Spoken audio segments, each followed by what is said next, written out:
Hey YouTube, this is MobileMan615 coming at you with a short review of one of T-Mobile's newest phones, the Motorola Charm. I've owned this phone for about 8 days now, maybe 9. I'm not 100% disappointed with it at all. I'm not a Motorola fan neither, but I wanted to try it out because I needed something with a QWERTY pad, and that's coming from a MyTouch. So for me, the only downfall with this phone would be that the crispness of the way web pages look and the way text look, and it's got a 3 megapixel camera, and the pictures and the video isn't the greatest neither.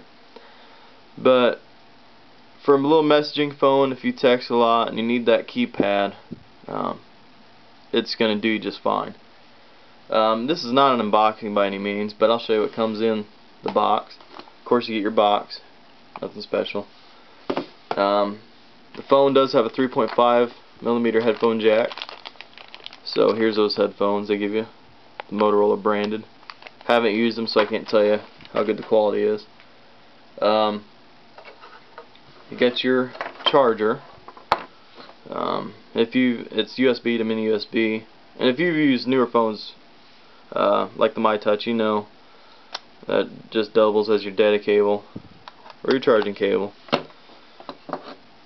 And what's cool about this phone is it comes with an extra battery, which that's the one I have in it, the extended battery. You can see because they also give you an extra back, and you can see that little hump there.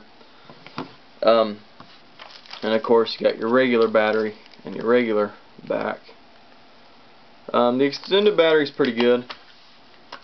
If you use your phone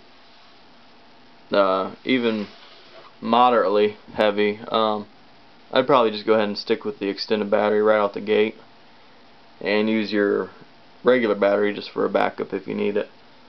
The extended battery is pretty good, but I don't use my phone 24/7. I don't get on Facebook or Twitter off of it, so I really can't give you that full review of the battery, but I can tell you the battery lasts good enough for me when I'm making calls, texts, browsing the occasional web pages. But let's get into the phone here. This phone is said to have Gorilla Glass.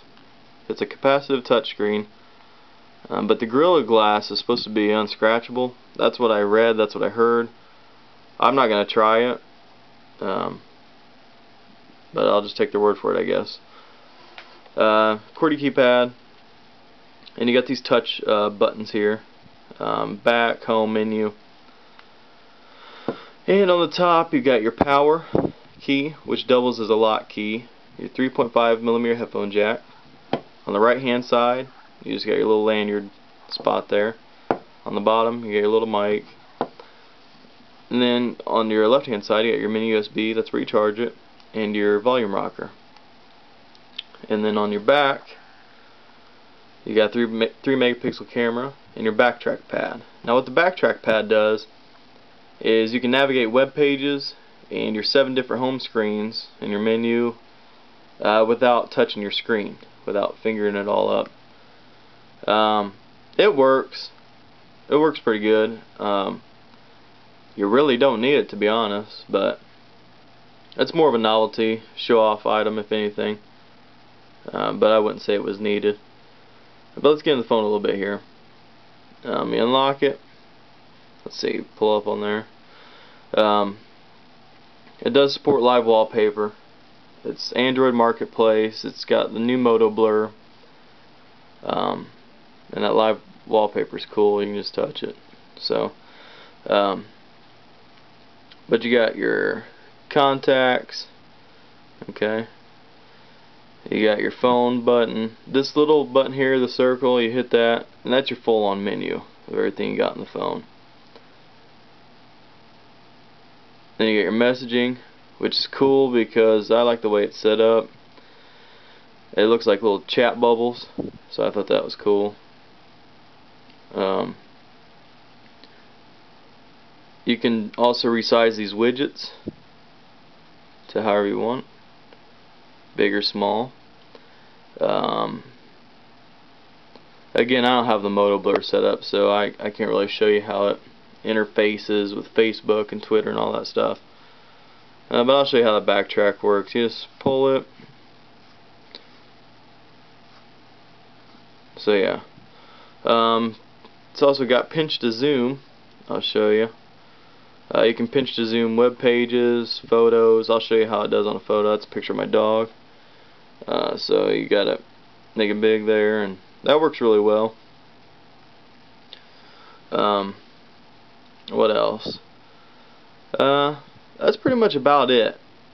It's got the Android, Wi-Fi, 3 megapixel camera, 3.5mm headphone jack. It's got everything you'd want in a phone, but where this phone lacks is just the crispness of web pages or text in general.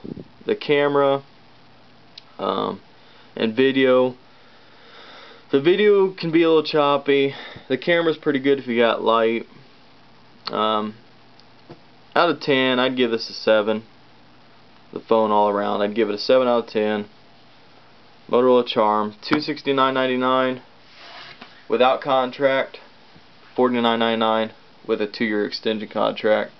Like I said, if you really want something with a QWERTY, like I was, just wait. The G2's coming out in a few weeks, and it's going to be awesome, I'm sure. So, thanks for watching. If you have any questions, just let me know.